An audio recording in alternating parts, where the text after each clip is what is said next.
You're listening to Alcoholics Alive, where recovered members of Alcoholics Anonymous share their experience on how they live AA as a way of life. None of our participants get paid or speak for AA. Here are your hosts, Shank and Wayne.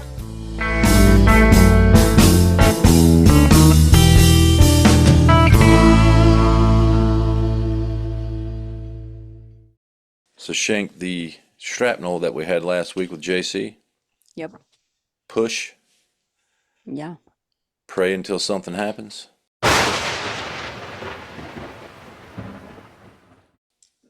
You've been praying ever since that I have. episode. Yeah, I've been praying a lot.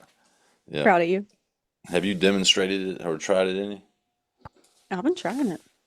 Yeah. Anything happen? All good things in my life. All good things have happened, huh? So if you're out there, remember push, pray until something happens. Now, another thing that came to me, Shank, at last week, going to some meetings, was that I don't know if this would be shrapnel or not, but it happens a lot. At the end of how it works, if you had a group that reads how it works, Mm-hmm. on, I guess it's C, God could and would if he were saw, people have started chanting that. Yeah. At the end of the reading. We may have to shut that down. We got to shut it down. Anyway, glad to have everyone here with us today. We've got a great guest. He's in Virginia. Jeremy, how are you? I'm good. How are you doing today, Jerry? Doing well. Yeah. Tell us a little bit about Happy yourself. Easter, everybody. Yeah.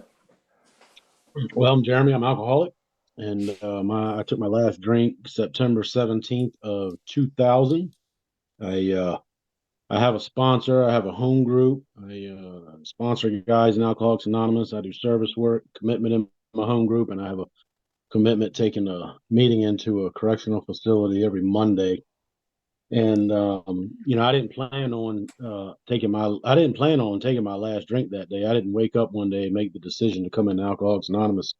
I can tell you that I had a little bit of help from the boys in blue, and it wasn't my first rodeo with those guys. I had quite a few before, and for whatever reason, this particular day when I got caught and handcuffed and put in the back of that car and taken down to our local jail, I felt rescued that day, and something was different. I hadn't even got into Alcoholics Anonymous yet, but I've been given an eviction notice for my apartment. I had 2 weeks to find somewhere to live. I had no money.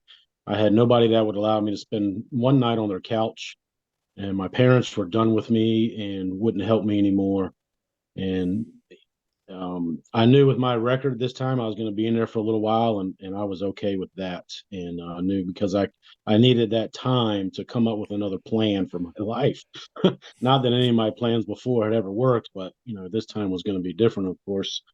And I was in there for a couple months, went through all my court dates except for one, and I got placed into a program that they had in that facility. And in order to be in this program, you had to be sentenced by a judge, and it was not part of my sentence for any of my charges.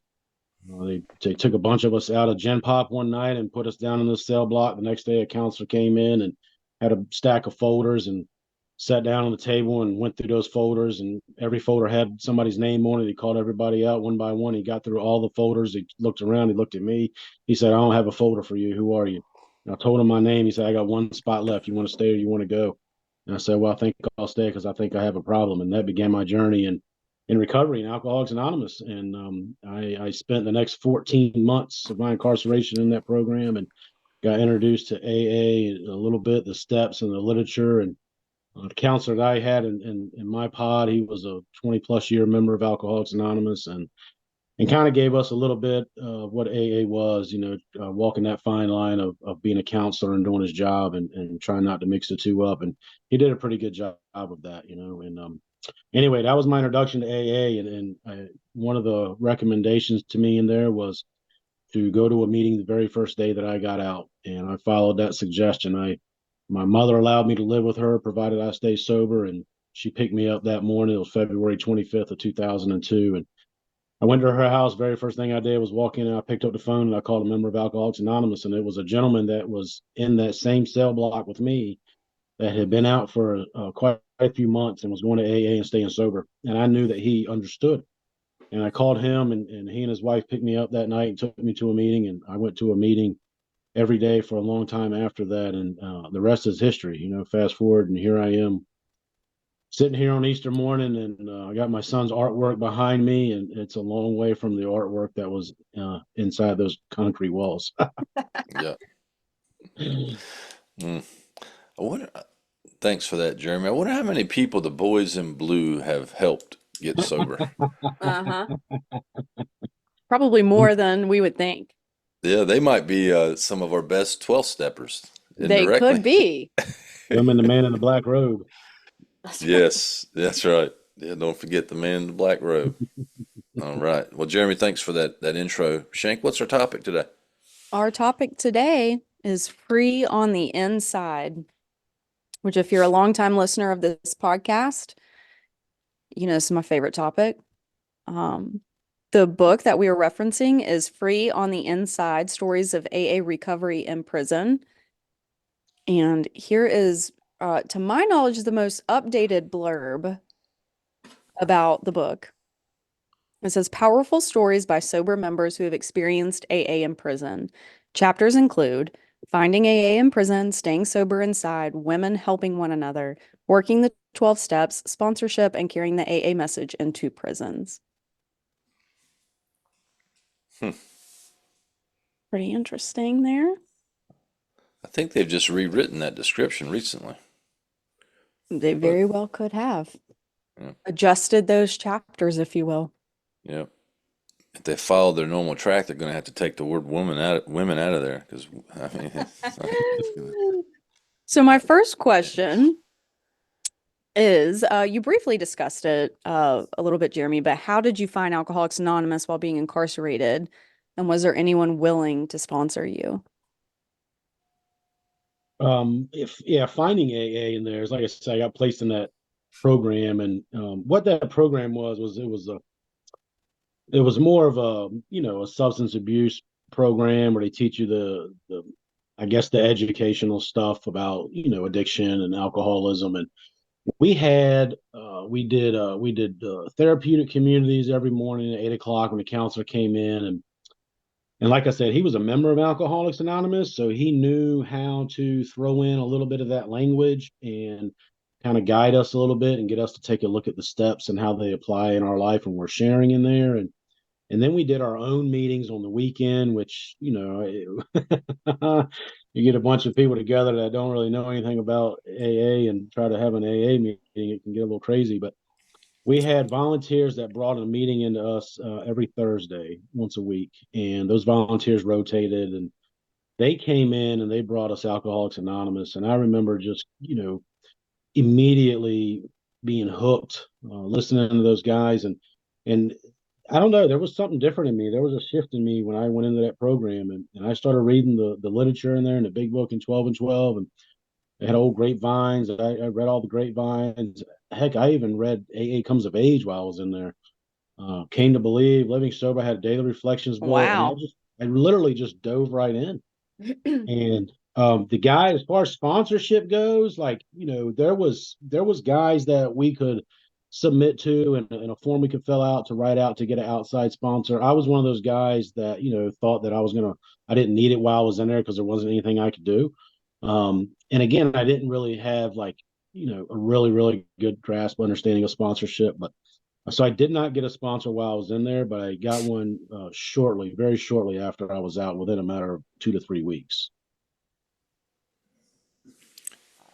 Great. Shank,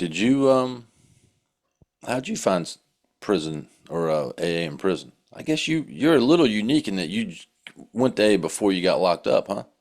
Yeah. So I went to AA and first of all, I went to an IOP, which I didn't know that's what I was going to, but an attorney said, hey, go talk to this guy.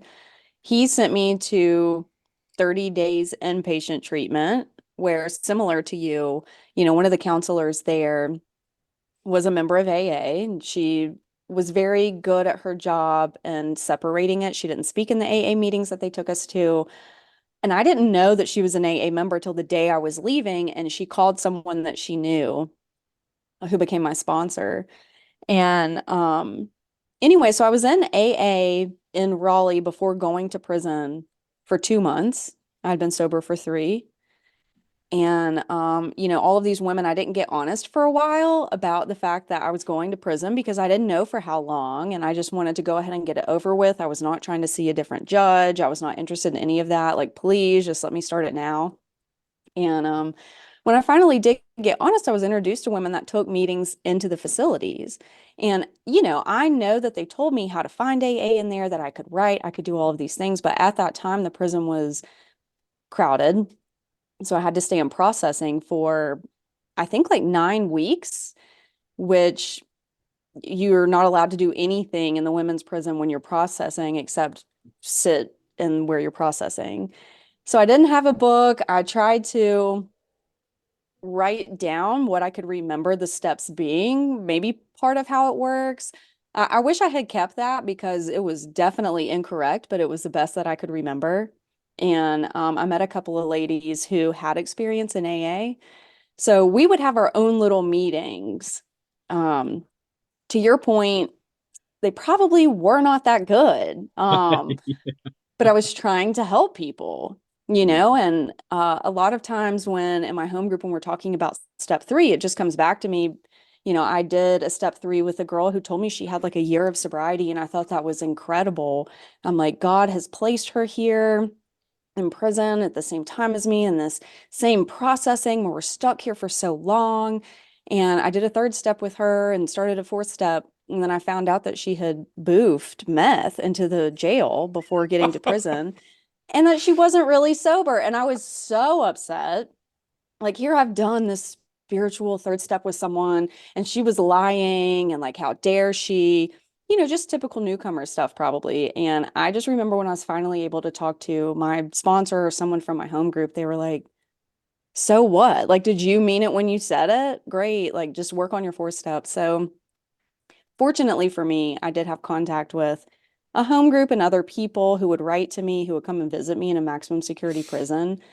And I was, finally able to attend AA meetings when I was in there. But I did have a little bit of experience. I didn't think I had that much experience. I didn't think I had enough experience to be helping anyone, and thank God there were women who were just like, you have more experience than some of these women will ever have an AA outside of this facility. So you better just share what you know and do exactly what the book tells you. You don't have to come up with anything on your own here. So. Mm-hmm. Now, it's interesting you two say that you did your own meetings and they probably weren't that good, but you're sober. That's right. And I've never been incarcerated in a prison, but I've helped sponsor folks in prison, and I've taken a lot of meetings and groups into prisons. And it seems that most of the people that actually stay sober are ones that they don't wait for the volunteers all necessarily to come in for the meeting, that they'll read books on their own. They'll if there's a few other members that are interested that are locked up, they'll meet like separately in the yard or in the dorm somewhere and kind of discuss sobriety. So I mean, I think yeah, that's a pretty good indicator of whether somebody's going to stay sober or not. Absolutely. I had there's one particular guy at the facility I go to that every week he comes in and he shares with me, what part of the book he's reading and what he's learning and stuff. So Yeah, those are the ones, you see that you can see it happening in their life. yeah. Now, did y'all actually do any like amend work while you were locked up? Yeah, I have a great story for that. I well, I wouldn't call it amends. It was more of a pointing the finger at my father. I wrote him a letter. I wrote him his forgiveness letter, letting him know I Mm. forgave him for all the Mm-hmm. harms that he caused me and stuff. And Nice. at the time, we just never really had a good relationship up until the very end here, the past few years before he passed last year. And I wrote him a letter letting him know that I forgave him and wanted to move on. And at the time, he was, having a hard time with some pills and stuff due to a surgery. And I hinted around that there was, some help for him too. Kind of like pointing the finger, letting him know, telling him he had a problem, and it was just way out of line, way out of place. And he reminded me of that letter too when I did get the opportunity to make amends to him. But as far as amends go, while I was in there, that was it. Didn't officially, formally take any steps, but looking back, like it's like you said, Joe. As long as we're trying to help somebody else, like that's what keeps us sober, regardless of how faultingly we do that. But I started prayer and meditation while I was in there. Absolutely convinced I was alcoholic while I was in there, and I was willing to do some things differently and turn my life over to the care and direction of something more powerful than me. And at that time was Alcoholics Anonymous, and did my best attempt at writing down some of my character defects. Really wasn't that great, honestly, and I shared some things with my cellmate in there. That was a huge part of my fourth step. So it was a feeble attempt at a fifth step. And like I said, the amends thing, like it just, I knew I needed direction on that one, but I did write my dad that letter. And I think that was more out of self-righteousness than anything else. And just, we tried to help each other. We would share experiences with each other in there and our effort at practicing step 12. So I think that's what kept a few of us that were in there somewhat sane and on the right track while inside. Absolutely. Any other unique challenges trying to take the steps in prison, Shank? I don't know that they were necessarily unique. Um, at the time, I thought that they were very unique. Sure. Unlike you, Jeremy, I did not want to have a letter stamped from the prison to anyone. And, there were a lot of things I wanted to say, but so that stopped me from probably making too many amends mistakes. But I did write some letters. The biggest thing to me is that I was not treated differently by members of AA because I was incarcerated. They didn't try to come in there and like beef up their story, and they didn't try to talk about how hard they were or, excessively cuss or tell like war stories. And I really appreciated that because sometimes going to that meeting once a week felt like the only piece of sanity that I really had, even though I was trying to help people and I was sponsoring women. The quote unique challenge, I think, was living somewhere I would never live, on my own devices with people I would never choose to live with, having to shower with them, like the unique challenges were just because of the consequences of my actions. It wasn't those were not challenges in AA because Alcoholics Anonymous told me that if I wanted to get and stay sober, I could, regardless of where I was, how old I was, the fact that I had a criminal record at this point, none of that mattered. And I'm so thankful that before I went to prison, there were people that told me that, like, hey, there are meetings in there. You can sit in there and do nothing, or you can try to do something. You can stay sober.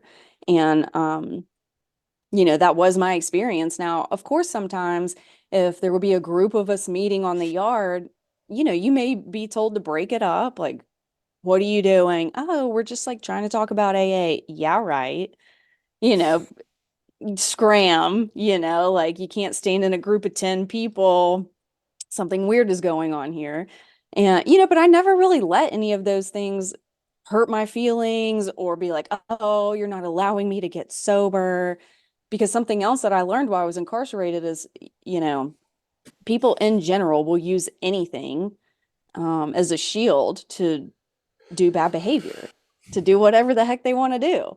And that is not limited to people who are incarcerated. There are people in AA today, men and women in AA, that go there just to try to, so that their husband or wife sees on their Life 360 that they're at the building where AA meets. They may be in the parking lot smoking weed or drinking, so like, I think what I've learned over the years is I thought I was missing out on so much. And I relate a lot to your story of just saying that you were doing some of this. You don't know how effective it was, but you stayed sober.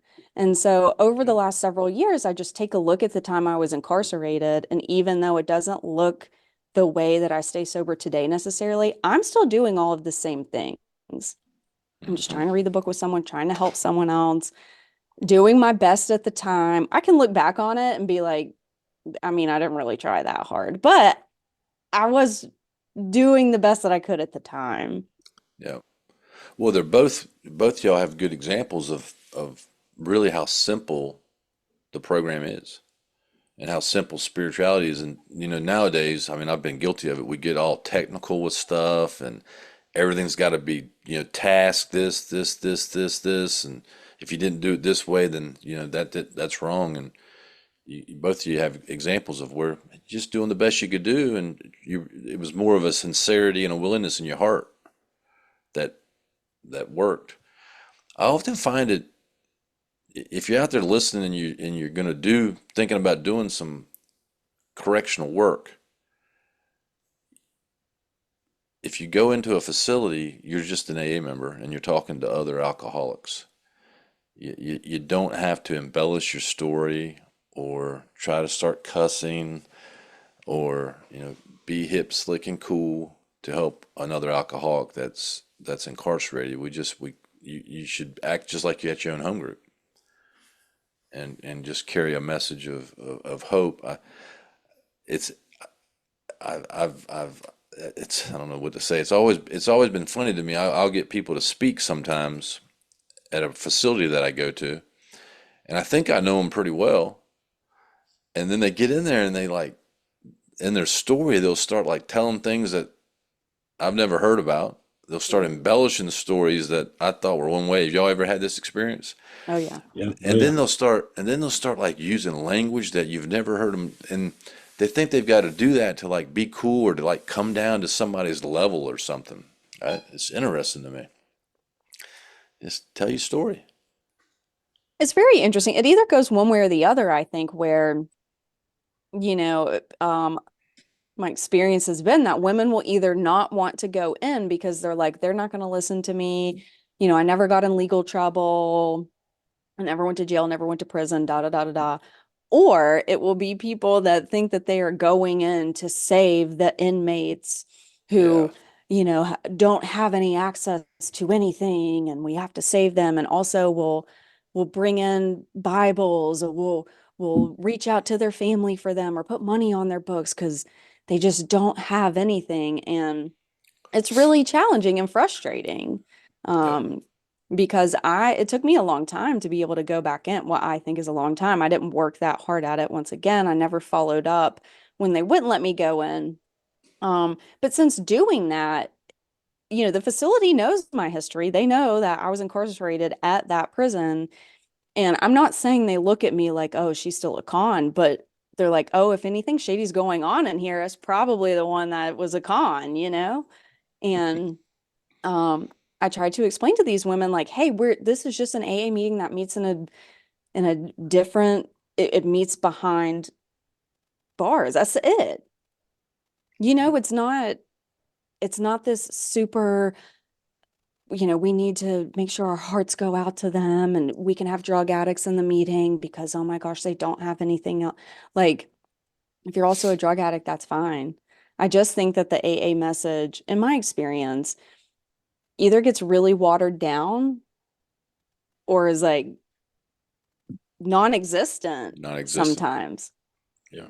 It's funny. I was just talking with a friend of mine. He's a manager at one of the local recovery houses here, and he was telling me there's this guy that talked to him and wanted to start taking a meeting with us on Mondays out to the prison. He said, but he's a member of NA. I said, well, he can't go with us on Mondays. I said he's got to go out there on Wednesday to the NA meeting. And I just had a conversation with the guys out there, the other week about some of the things that are being shared in the meeting is along the lines of our singleness of purpose and stuff. And Jerry talked about trying to be hip, slick, and cool and put on a show. And AA, I was one of those guys that wanting to look good for a while in early recovery, and it almost killed me. and I finally just had to be humble and realize, like, I'm just here to tell my story. Like, that's it. Like, I'm not here to put on a show. I'm not here to Yeah. sound good. I don't have the best, educational background or vocabulary or anything. And I just tell my story and that's it. And I've done some things in my drinking that a lot of people haven't, and a lot of people have done some things that I haven't. And that's okay. It's all about identification. And when I go in today, it's one drunk talking to another drunk. It's like I don't have to. I tell those guys on the inside, like, we're doing this together, shoulder to shoulder. I'm no different than you. The only difference is that I've served my time and I've been released, and you're still in Mhm. here doing yours. And hopefully the day you get out will be the last day you have to do that. And just to give them a little bit of hope. That's my only responsibility, and it's to keep it as simple as possible, and that's to help each other. Ask God for help, take care of yourself, clean your own house up, and then go help somebody else. It's just that simple. It's not Yeah. complicated. Well, and I don't think it's that these issues are necessarily unique to taking a meeting into a prison. I go to quote AA groups that are really loose, and that autonomy piece is, you can do whatever you want.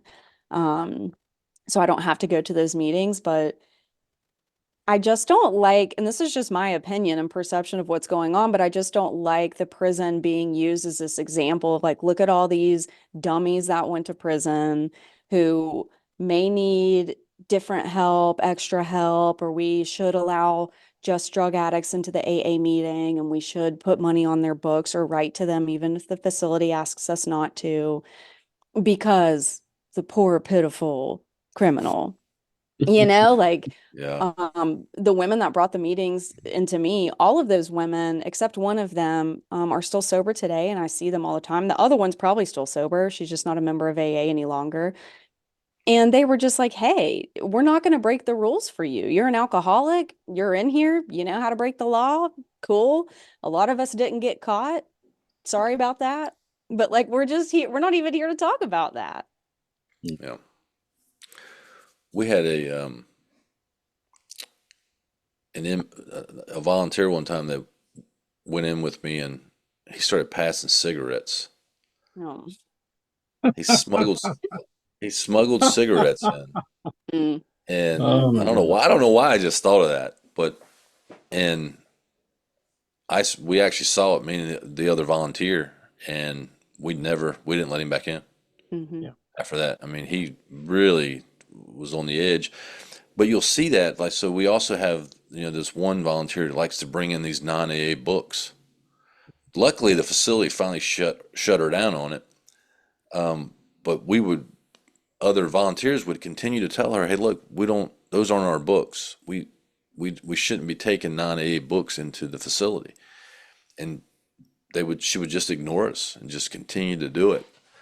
And I'm glad to report that the facility finally actually shut her down on it, so we didn't have to. But you, I mean, Well, and what's they, interesting to me too is like, there used to be a really a large group of women that would take meetings into this specific facility, and it's like they would be told not to do something, and I was still sober, pretty newly sober, I guess, 4 or 5 years, and then they'd be like, "Well, Susie, what do you think about it?" Thinking that because I had been incarcerated before, I was going to be like, "Oh yeah, they need all of this," and as soon as I was like, "No, the prison asks us not to do that." And also, this is an AA meeting. yeah, It was like everything changed, They're like, oh my gosh, like what the heck? We thought she was going to be on our side. And hmm so that was really interesting to go through too. People that have been sober way longer than me that I'm like, hey, spiritual principle, like what are you doing? And it's hard not to be judgmental in a way of people like that. But yeah, another example of um, just because you have a lot of time doesn't mean that you're living out of the principles in your life. yeah, yeah. Absolutely. All that's probably good material, but it's not AA material. We shouldn't be Hmm. doing it. Hmm. So I do have a question. Both y'all have kind of covered it, but I do hear a lot sometimes over the years. I've heard from folks that are incarcerated that, hey, I can't do those steps in here. This is different, or I can't help anybody in here. It's a different environment. And so, I mean, both of y'all have kind of touched on that, but what's your experience with that being incarcerated? I mean, you still were able to help people and like talk to folks. And Jeremy, any experience with that? When I was on the inside, Yeah. yeah, yeah, just helping other people, sharing experience with them, especially my cellmate. I had one particular cellmate there. He and I shared the same cell for quite a few months, and we got pretty close. And we would stay up, all hours of the night, talking with one another, sharing. He had been, around AA for over 20 years, and had a lot of different experiences and stories and stuff. Mostly, him sharing with me. Um, but as far as like trying to help others, I remember one particular guy, this young guy Reggie, that was in there, and Reggie and I would, we'd have some pretty spiritual talks and conversations and talk about God and spirituality, spiritual principles and stuff, and prayer. I think really just trying. I think it was all in the trying. And Yeah. I don't know that. I don't know if Reggie walked out of there and stayed sober or not. I saw 4 or 5 guys get out of there and get locked back up before I even got out, and that really sent a message to me about the serious nature of alcoholism, and that it's not a game. There was one particular volunteer that used to come in, and he would share the same thing with us every time he came. He would always tell us they're sitting down there at that door, waving goodbye as you walk out, saying see you when you get back. And that just resonated with me. And so I think, for me in there, like, I don't know, there was one particular guy, this guy Patrick. He had a sponsor on the outside, and him and his sponsor would write, and he would call his sponsor, and they would talk on the phone. So I know it could be done. But my mindset was, I'm going to wait till I get out so I can sit down with somebody face to face and do it. And I don't looking back, it was probably just more out of fear and unwillingness to really want to dive into the steps at that time. A lot of pride and ego, thinking I'm good, I can just read the book and do what I can in here. Knowing what I know now, looking back, it probably, I know it absolutely wouldn't have hurt me to get somebody, try to find somebody. Um, but I think it's whether someone actually has a sponsor in there or not, is formally sitting down and going through the steps, reading the book like we do. I think the important thing is that they're trying to share experience and try to be helpful. I think that's the biggest thing, for me. Yeah. Well, and I had a sponsor on the outside before going in, but you know, it was not what I thought it should be. It was not what I heard other people describing, that you sit down with your sponsor and your sponsor reads the book to you and you sit there and shut up and listen to their experience. And I'm not saying that those things are inherently bad. I have been sponsored that way before, but I was always encouraged by even my sponsor at that time, who I did write to, and several other women who were at my home group at that time. They would write to me, but it just any time that I could call was typically not convenient. My sponsor at that time was pregnant, like gonna give birth any day, so she would answer when she could. She always wrote to me, but I was always really encouraged to just read the book with people and do what it said. And so when I talk about, I don't know, being sponsored, it's like, yes, I did get a lot of direction from the women who brought the meetings into the facilities and the women that I knew in my home group before I went in. But when it's a game time decision and you're reading the book with someone and you're like, well, I don't know, it says that we should pray together or it says we should write something down. I was always just encouraged, like, hey, just do what it says and do it with the person you're reading it with. It really shouldn't matter if you have more time, if you've worked all the steps. Like, if you want to get and stay sober, you can, and all the instructions are in that book. Hmm. I'm always reminded of um, Tom Ivister's story when he was incarcerated and he took the steps basically on his own in prison, and he did a 4-step just because he heard a guy talk about it. Gave a whole talk like on the 4-step. So he went back and this is what he says. He wrote 3 pages. Mhm. And then he found a guy on the yard and said, "Will you listen to this?" And he basically shared 3 pages worth of information, and he stayed sober for what, 60 something years? Mm-hmm.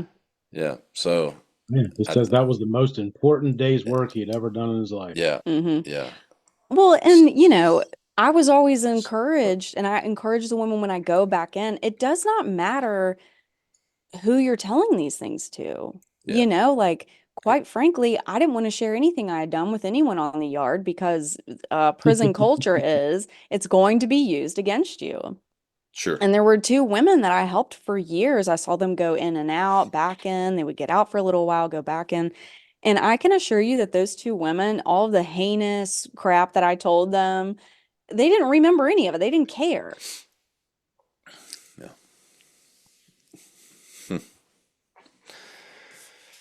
Well, Shank, you want to move on to meeting shrapnel? Let's move on to meeting shrapnel. Shall we? Let's do it. All right, Jeremy, get ready.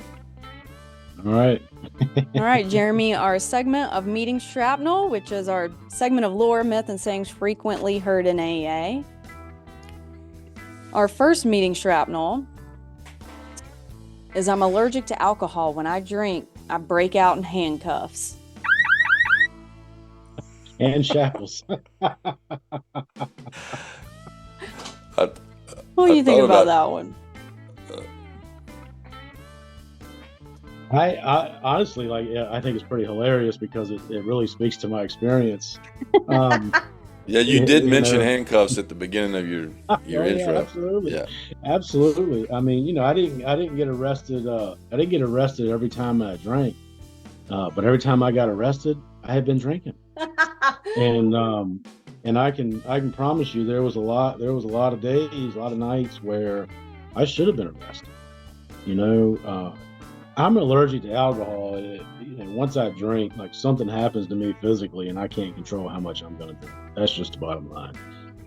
What happens after that varies. Like I can't tell you. I can't predict what's going to happen. I may end up, laying on your couch sobbing and crying, poor pitiful me, or I may end up in the back of a police car somewhere because I've injured somebody pretty gravely.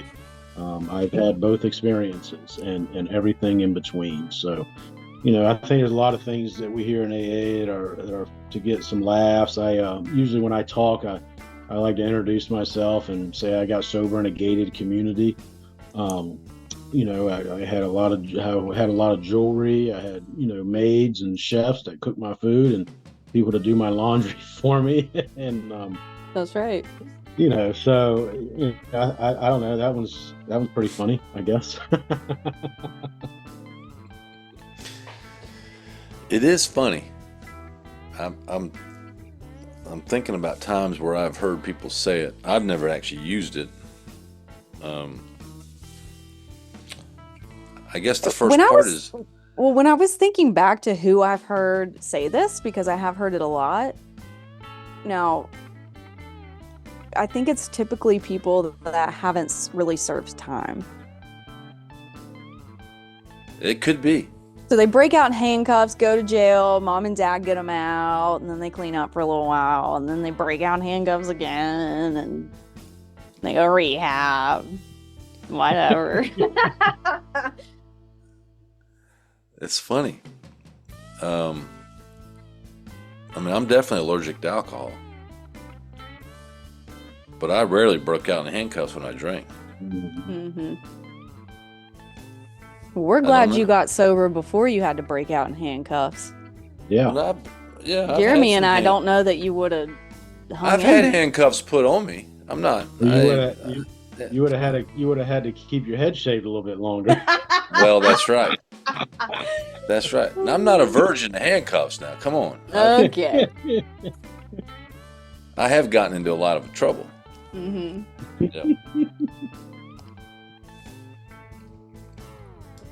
What do you think about this one? You think, Jeremy, we should keep saying it or we should scrap it? Shank, listen to you. Like, I'm trying to think. Like, it's funny because, I hear like some people say that don't share about being arrested in their story. Now that I think about that, like Yeah. you're absolutely Yeah. right. And they I think say it she more is just right. to like, they say it more just to be kind of a comical to like get a laugh and stuff. Like I say, it is my experience, so I absolutely identify with it. And I don't know, man. I mean, yeah, I think if we're in Alcoholics Anonymous, we need to, stick to like identification. And I don't know, being allergic to alcohol, not everybody's going to break out in handcuffs, but I believe if I'm allergic to alcohol, I'm absolutely going to take that next drink. So I'm going to say we should probably stop saying that, and I will. All right. What do you think, Jerry? Oh, I'm scrapping it. Yeah. I'm scrapping it. It's out of here. All right. All right, Jeremy, our next meeting shrapnel is stick with the winners.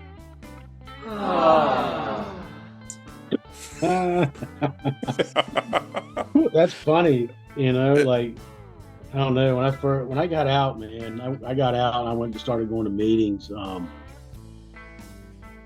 What's a winner? Like, who do you look around Alcoholics Anonymous, like, who do you know is a winner in AA? What, because of what they say and they sound good? I mean, who knows? What, because they go to a lot of meetings, meeting makers make it? Well, I don't know. I went to a lot of the same meetings in the area where I got sober and I got out. Like, I saw they were all pretty much all the same people, and I watched and I observed, because that's what I do. I mean, I've never, even drinking and stuff, I was always the guy that had my back up against the wall so I could see the whole room. And I did the same thing in Alcoholics Anonymous, and looking around, and the guy that I asked to be my sponsor, a couple of things that I saw in him.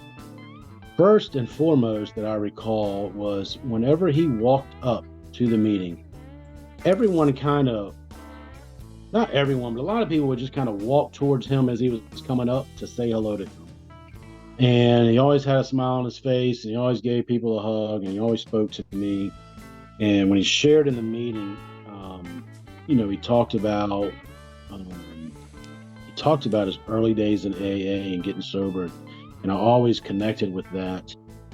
And one particular meeting that I went to every Tuesday, even though he'd been sober a while, he was cleaning up the coffee pot, and he wasn't just talking about it and trying to get the applause. He was putting in the work and the action.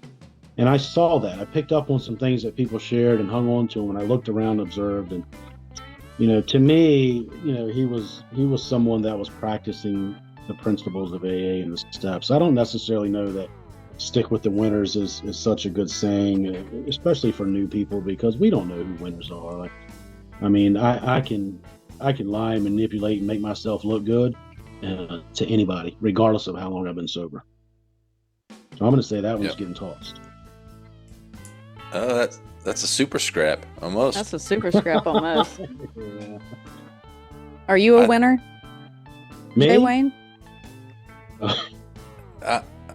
That's a good question. I'm going to look it up, figure it out for the next one.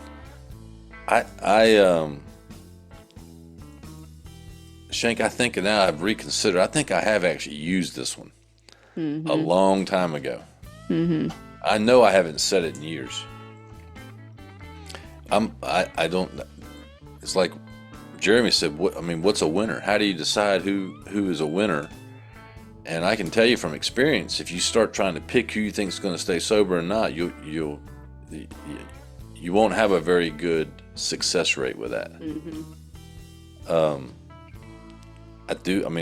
I guess it's trying to say stick with people that are involved and trying to help other people and that are practicing principles. But even that, you just never really know. I think that probably a better thing to do would be to tell people to get a home group and get a sponsor and take the steps and follow the example of folks that have been sober for a while. But stick with the winners sounds cool. Once again, what is a winner? But I think that there are probably several people in our area who, the terms of 2 service positions that I've held were changed to where they ended earlier than they were supposed to while I was doing it. Does that make me a loser? I mean, I don't know. It might. Probably not. So, what is a winner? What's not? I don't know. I'm sure that there are people that would see me as a winner, and there are people that would see me as a big loser. Yes. So have y'all heard this one? Yes. Absolutely. Yeah. Well, And when I was like I won't say more involved, but when I was on like a state convention committee, I was a GSR of my home group. I was going into the prison. I had some other service position too, I think. Was I doing AA any better? I don't think so. probably not. No. Did people view it a certain way? Did I start every talk off at that time giving you my service resume? I did.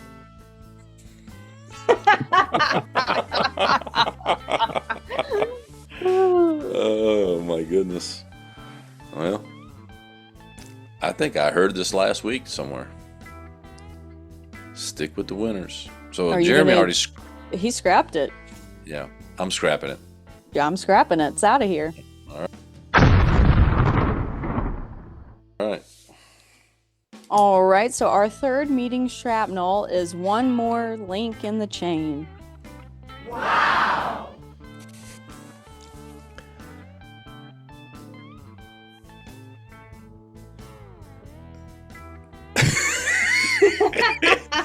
Silence. Man, that's everybody went silent on that one. Mm-hmm. Me personally, I kind of like this one. Have you heard it? I have heard it, absolutely. Okay. There is a woman here in Richmond that uses it quite often. The absolute most busiest person I know in Alcoholics Anonymous has been doing corrections work for years. I've done a lot of work with her. We've been on panels together. We've done conferences together. We've taken meetings in the facilities together.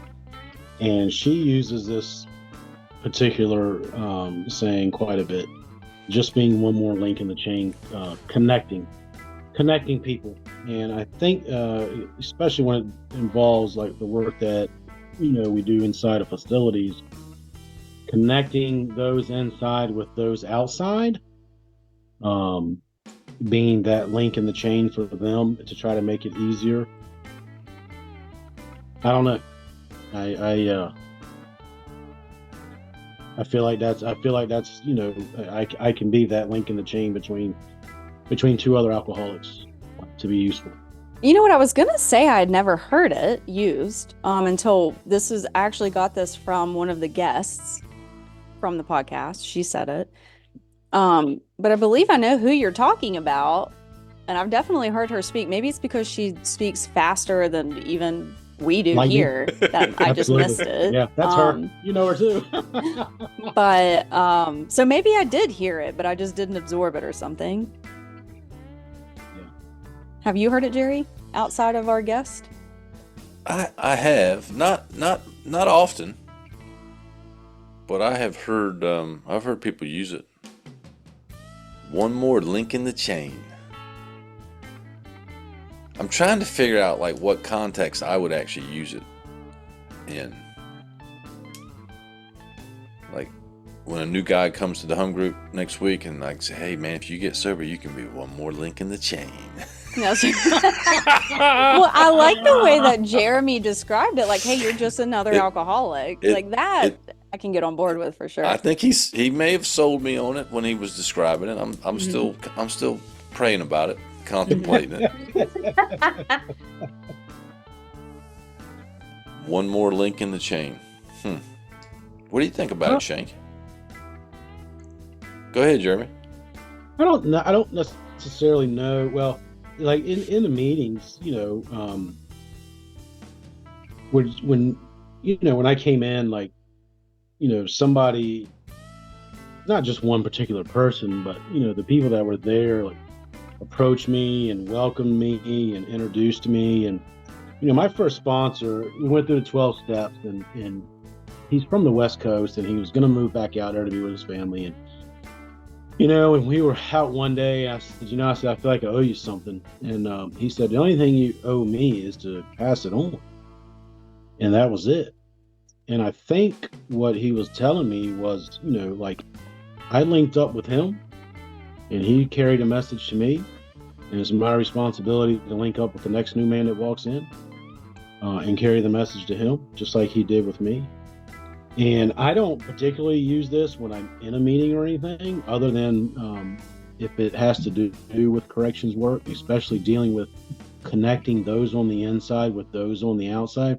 I had an experience, obviously when you're a volunteer, the facilities have rules, and I believe it's probably majority of facilities, one of the rules is you are not allowed to give those on the inside your personal phone number or have any contact with them, outside of that meeting time, that time inside. Mm-hmm. And I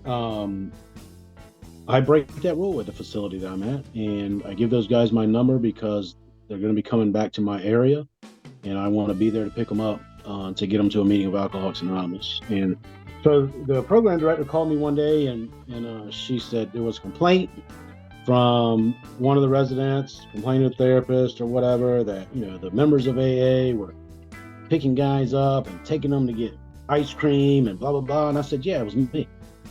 I said, because let me tell you something. I said, they're stuck in there and they're coming back to an area where they know absolutely no one, and I am that link in the chain to connect them with Alcoholics Anonymous on the outside. Y'all want these people to get out of here and to do well and succeed. They have to have people before them that can help them to accomplish that. And particularly if you want them in Alcoholics Anonymous to stay sober, they need other members of Alcoholics Anonymous to do that. And she said, that's fine. Don't worry about it. I'll take care of it from here. And I've never heard anything else about me giving them my phone number or picking them up when they get out. So our facility asks us not to give phone number, as many do. And I personally don't, but I have made it very easy. I will give them my last name, which they tell us we can do. And it is very easy for these women to find all of my information when they get out, whether or not they can get online. So I have made sure to make it very simple for them to be able to find me. And because I am a member of Alcoholics Anonymous and a member of my community, one woman recently showed up to a meeting when she got out, and she was like, yeah, I was asking for Susie. And we've had another Susie on our podcast. And so, these women will find one or the other of us, and we're both super involved in corrections, in AA as a whole. And so if someone reaches one or the other of us and we're like, I think you're looking for the other one, we can go ahead and give them that information. But she happened to find someone, that I see around. I've done service with this man before, and he called me immediately and said, hey, I have this information. This woman just got out. She's looking for you, which is incredible. That in Alcoholics Anonymous, no matter what, I think if you have the desire to get and stay sober, like, you're going to be able to do that. Even if you don't have, my personal phone number when you get out. And it is something that I think could be worked out with our prison. It's just difficult. It's been difficult for me over the years when people repeatedly, it's not just giving a phone number to try to help someone when they get out. It's bringing them things into the facility, non-AA, writing, putting money on their books, just like totally falling into the trap of manipulation and delusion from these cons. Yeah, I agree. I had one of my fellow volunteers texted me the other day asking about meeting directories inside of there. And we're not allowed to put those meeting directories in there because of addresses and phone numbers that are in there. Don't even get me started on that. But I agree. Like, there's things that we do and things that we don't do, and I think it talks about that in the 12th step in the book about where to be helpful and where we're actually being helpful and where we're not, where we're allowing people to take the easy road. Yeah. But yeah, that's 100%. When it's like I'm just going to bring this up because you made me think of it. When I had a position at our local intergroup and I had requested, now they had added a lot of things to our meeting schedules that were not AA. So there's that. There was like a 30 and 30 in there and all kinds of other crap. However, I said, in order to get these meeting schedules into the prison, I need all the addresses gone. Is there any way, can you send me a PDF? Like I can do it myself. And they said yes. And then I was like, yeah, I want the 30 and 30 out of there. I want all this other crap that's not AA out of there too. If you just send me the PDF, I can do that. No problem. I'll print them out. And so it all halted there. And they're just like, nope, you can take the meeting schedule in as it is. And I'm like, well, I can't, but that's fine. I'll just tell them my home group only. That is not a problem. Yep. You never did get it? No. Okay. Mm-mm. You just got to make your own. That's right.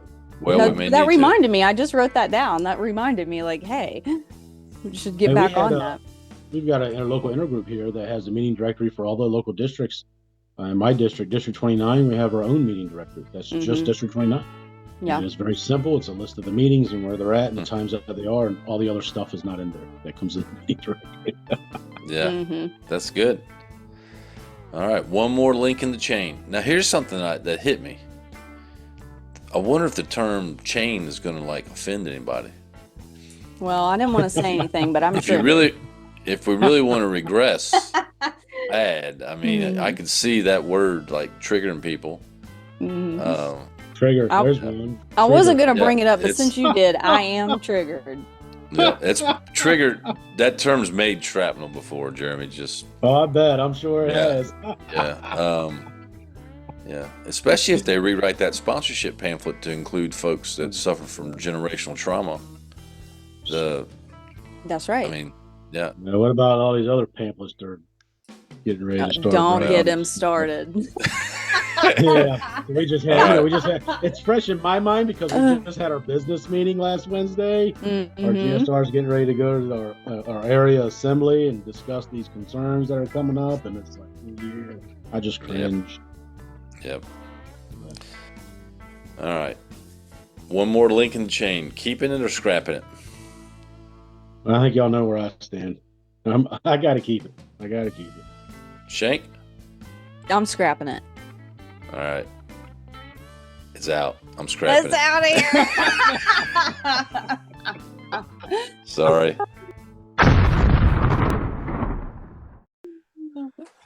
That's all right. I won't take it personal. I can't do it. Oh, man. Jeremy, we appreciate you coming on and sharing your experience. Thanks for having me. This has been awesome. Yep, it's been great. If you're out there listening, thanks for participating. If you have any questions or comments, you can email us at freedom@alcoholicsalive.com, and you can always hit us up on the gram. And remember, in the meantime, be free. Freedom. Thanks for listening.